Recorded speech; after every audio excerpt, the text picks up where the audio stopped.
Hello world, Shelly here, and it's time for another episode of Foundation Fest. And today I'm going to check out from Beauty Blender. The Bounce Skin Tint retails for $29 for 1 ounce or 30 mils of product. Comes in 20 different shades.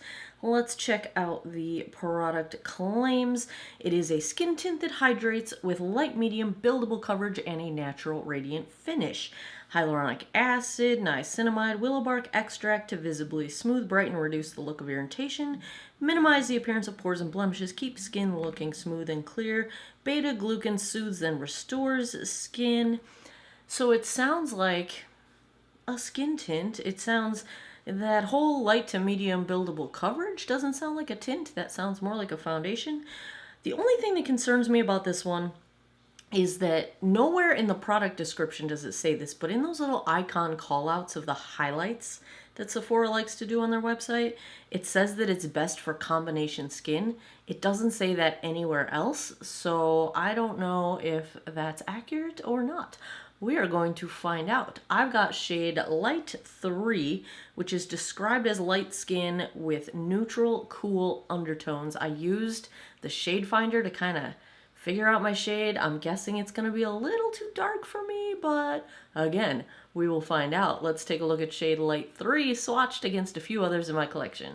Swatch time. First up is today's foundation from Beauty Blender, the Bounce Skin Tint in shade Light 3. Second, I've got from Estee Lauder, the Double Wear Stay in Place in 1C1 Cool Bone. Third up is MAC Studio Sculpt in NW15. Fourth is Wet n Wild Tinted Hydrator in shade Fair. And last I've got from Misha the Perfect Cover BB Cream in 21. I've already cleansed, moisturized, and sunscreened this 46-year-old face. I have not primed because skin tints I usually don't. I'm going to use a damp sponge on one side, fingertips on the other. I'm not even sure if I own an actual beauty blender anymore. I had one at one point, but I love the Shop Miss A sponges, and I love the Real Technique sponges, and I love the Eco Tool sponges, and they're all much less expensive than a beauty blender, so I'm pretty sure this is not a beauty blender, but I will use it anyway because I don't know if I even have that old beauty blender anymore. I don't think I do.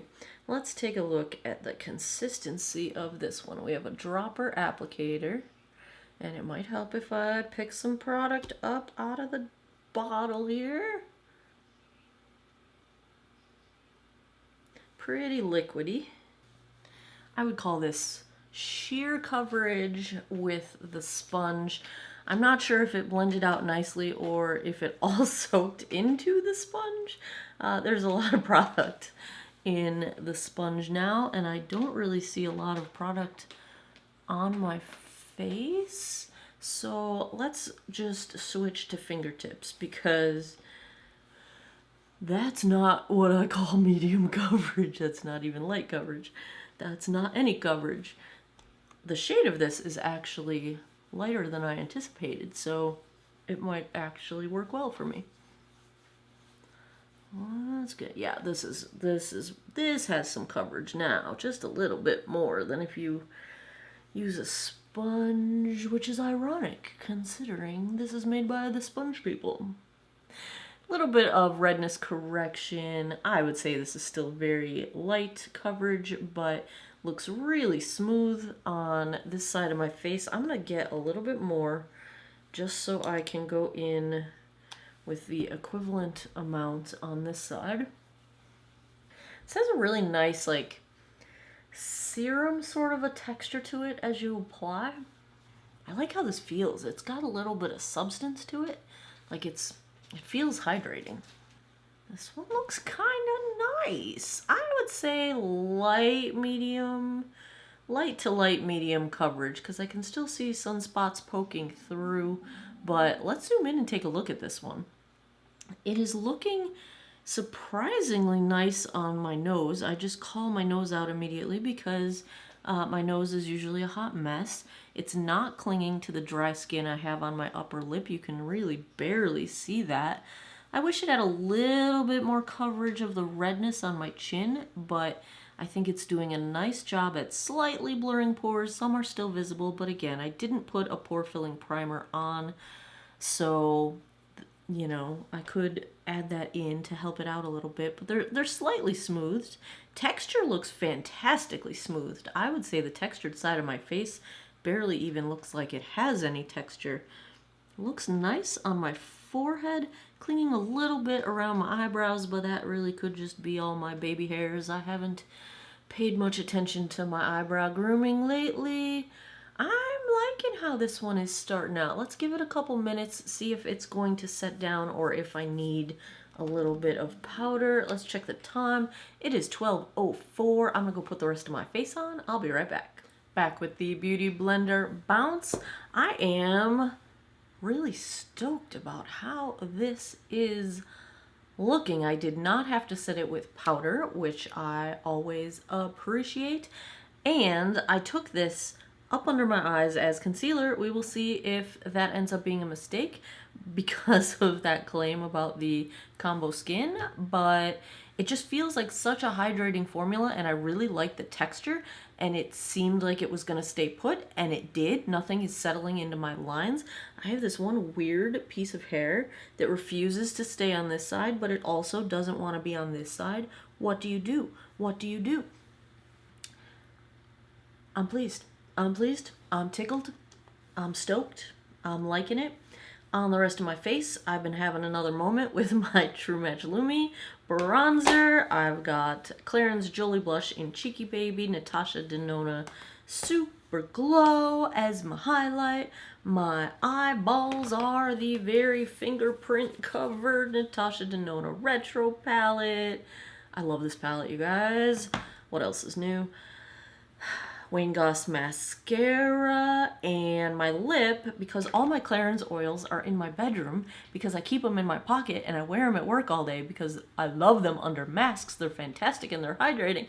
And then I go to bed and they end up in my bedroom instead of on my vanity, and I didn't have any here that match this eye look, so I'm wearing the Maybelline Lifter Gloss, but I would have been wearing one of the Clarins lip oil shimmers if they were in front of me right now. All right. That is all the things. I am going to, yep, that's all the things. I am going to go to work and I will give you guys a daylight check-in in a bit, and then I will come back tonight, give you guys my final thoughts. Hey guys, been about 4 hours. This one's definitely a dewy complexion, but it doesn't look oily or greasy. It's just got some dew to it. Never mind my Elvis sideburns here. It looks like it's holding up pretty well to the mask. I just finished teaching, so I was talking a lot, you know, and there's a lot of mask touching and movement on my nose and my chin while that's happening. So it's holding up pretty well, I would say. Blush bronzer highlights still look like they're intact. And, all right, I'm gonna step into the sun. Oh boy. Oh, it's bright. It's bright, guys. Holy cow. Bright day, bright day. Let's go back into the shade, because, whoo, my eyeballs.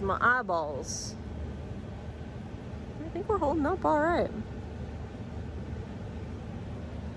Liking it so far. I will be back tonight to wrap this one up. 10:05 p.m. That puts us just past the 10-hour mark. Let's take a look at how the Beauty Blender Bounce Skin Tint held up. First of all, I totally blew my nose. Forgot that I was wearing foundation, which is good, it's comfortable, and totally blew my nose. Pollen, allergies, absolutely off the wall right now.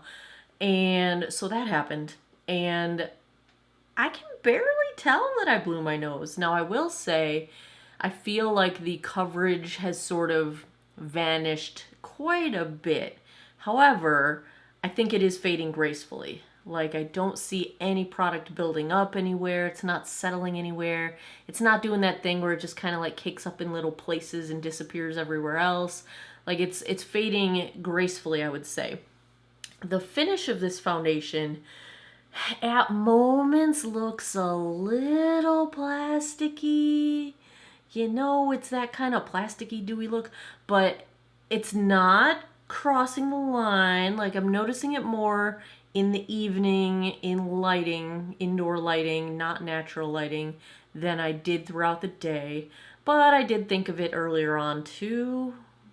So finish isn't my absolute favorite, but it's like that borderline, and maybe setting it with powder would prevent that. I would have to test that out some more, but it's definitely dewy. You're getting some reflect. I can see it in my monitor here, so I'm sure you can see it as well.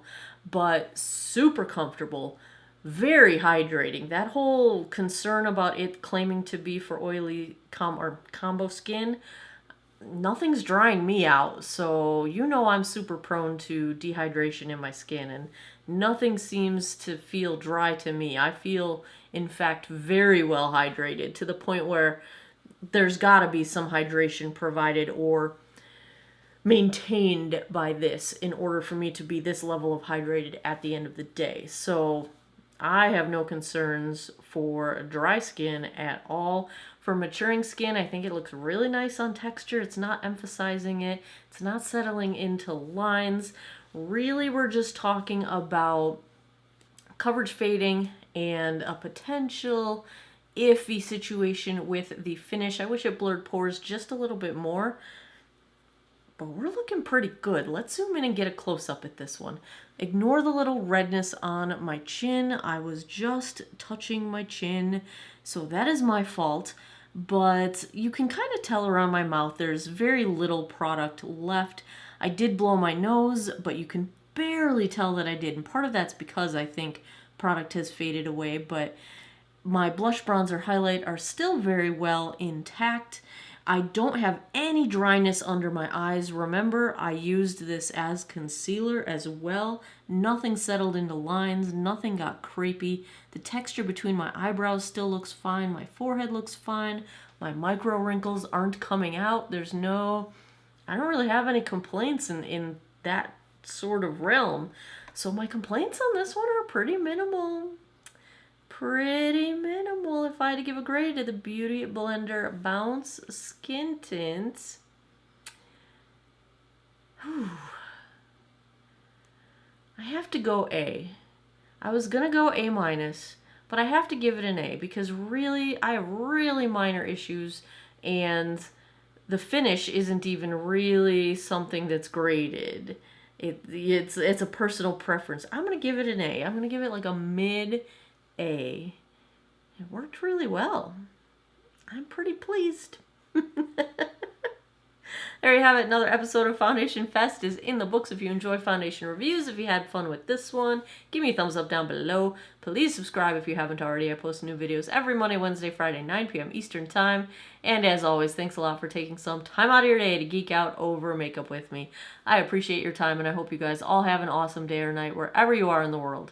Take care of each other. Bye-bye.